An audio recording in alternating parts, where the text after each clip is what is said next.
ओम नमो भगवते वासुदेवाय। 21वां अध्याय महाराज पृथु का अपनी प्रजा को उपदेश। श्री मैत्रेय जी कहते हैं, विदुर जी, उस समय महाराज पृथु का नगर सर्वत्र मोतियों की लड़ियों, फूलों की मालाओं, रंग बिरंगे वस्त्रों, सोने के दरवाज़ों और अत्यंत सुगंधित धूपों से सुशोभित था। उसकी गलियां, चौक और सड़कें चंदन और अर्गजे के जल से सींच दी गई थी तथा उसे पुष्प, अक्षत, फल, युवांकुर, खील और दीपक आदि मांगलिक द्रव्यों से सजाया गया था। वह ठोर ठोर पर रखे हुए फल फूल के गुच्छों से युक्त केले के खम्भों और सुपारी के पौधों से बड़ा ही मनोहर जान पड़ता था तथा सब और आम आदि वृक्षों के नवीन पत्तों की बंधनवारों से विभूषित था। जब महाराज ने नगर में प्रवेश किया तब दीपक, उपहार और अनेक प्रकार की मांगलिक सामग्री लिए हुए प्रजाजनों ने तथा मनोहर कुंडलों से सुशोभित सुंदरी कन्याओं ने उनकी अगवानी की। शंख और दुमदुभी आदि बाजे बजने लगे, ऋत्विजगण वे ध्वनि करने लगे, वंदीजनों ने स्तुति गान आरंभ कर दिया। यह सब देख और सुनकर भी उन्हें किसी प्रकार का अहंकार नहीं हुआ। इस प्रकार वीरवर पृथु ने राजमहल में प्रवेश किया। मार्ग में जहाँ तहाँ पूर्ववासी और देशवासियों ने उनका अभिनंदन किया। परम यशस्वी महाराज ने भी उन्हें प्रसन्नतापूर्वक अभीष्ट वर देकर संतुष्ट किया। महाराज पृथु महापुरुष और सभी के पूजनीय थे। उन्होंने इसी प्रकार के अनेकों उदार कर्म करते हुए पृथ्वी का शासन किया और अंत में अपने विपुल यश का विस्तार कर भगवान का परम पद प्राप्त किया। सूत जी कहते हैं, मुनिवर शौनक जी, इस प्रकार भगवान मैत्रेय के मुख से आदिराज पृथु का अनेक प्रकार के गुणों से संपन्न और गुणवानों द्वारा प्रशंसित विस्तृत सुयश सुनकर परम भागवत विदुर जी ने उनका अभिनंदन करते हुए कहा।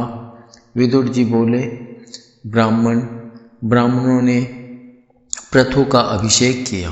समस्त देवताओं ने उन्हें उपहार दिए। उन्होंने अपनी भुजाओं में वैष्णव तेज को धारण किया और उससे पृथ्वी का दोहन किया।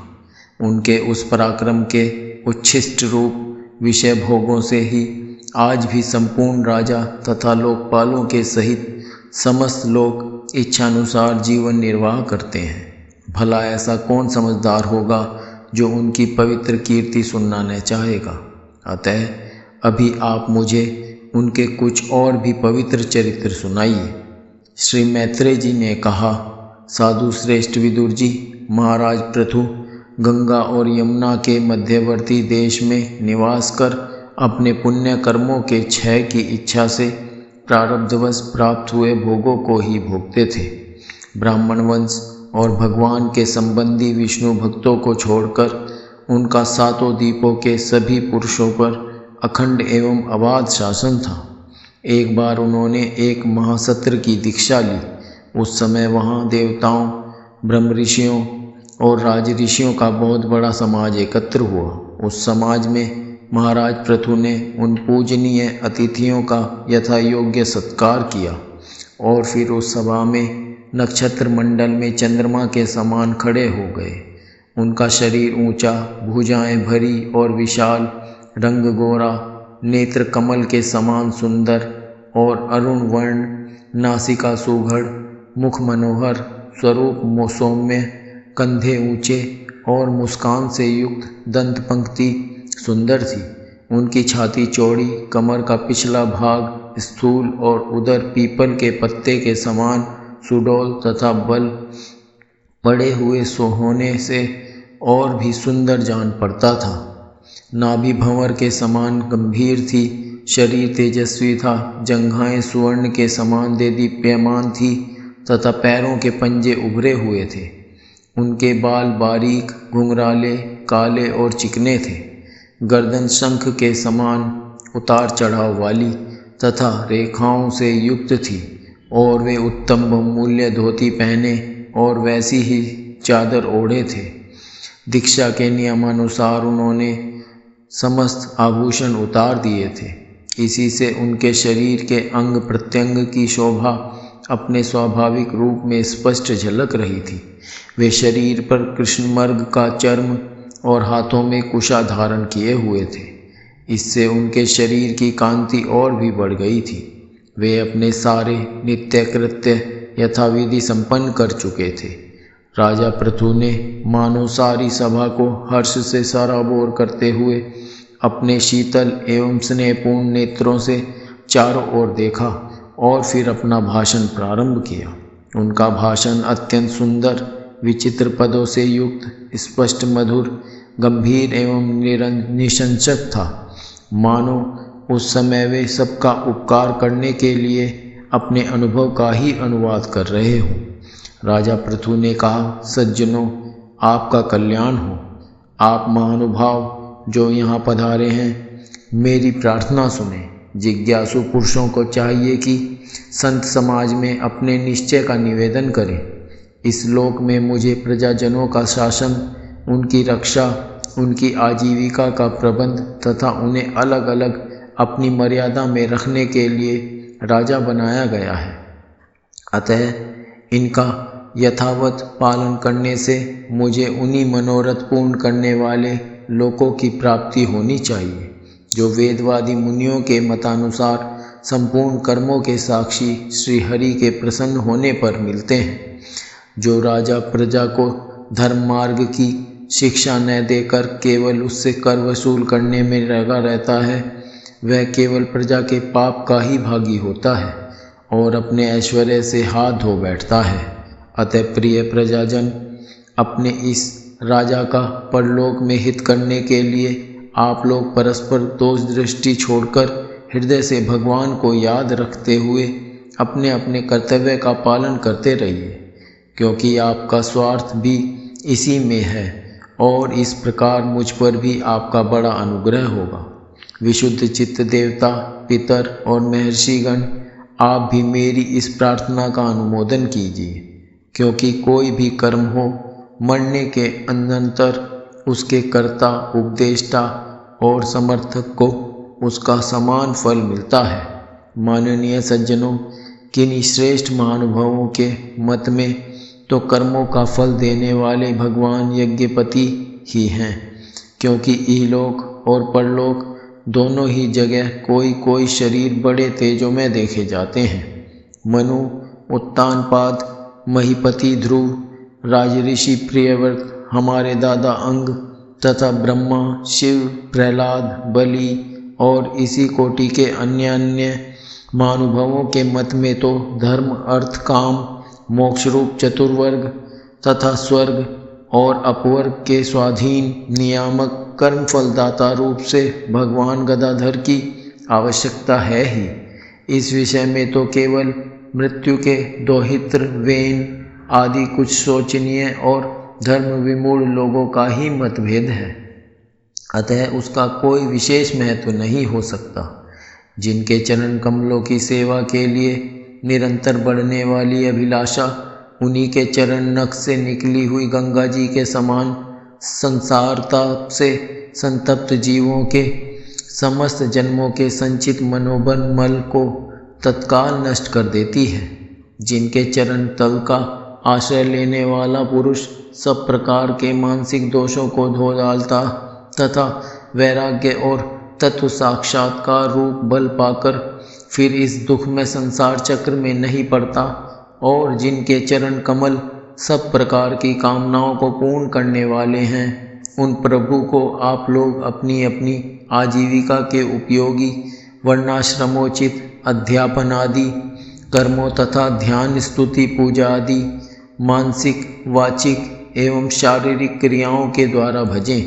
हृदय में किसी प्रकार का कपट न रखें तथा यह निश्चय रखें कि हम अपने अपने अधिकारानुसार इसका फल अवश्य प्राप्त होगा।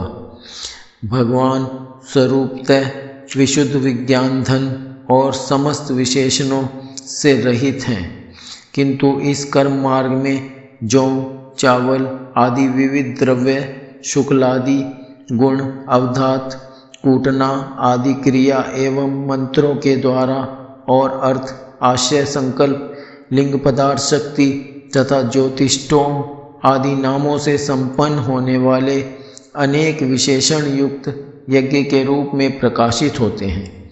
जिस प्रकार एक ही अग्नि भिन्न भिन्न काष्ठों में उन्हीं के आकार आदि के अनुरूप भासती है, उसी प्रकार वे सर्वव्यापक प्रभु परमानंद स्वरूप होते हुए भी प्रकृति, काल, वासना और अदृष्ट से उत्पन्न हुए शरीर में विषयाकार बनी हुई बुद्धि में स्थित होकर उन यज्ञ यागादि क्रियाओं के फल रूप से अनेक प्रकार के जान पड़ते हैं।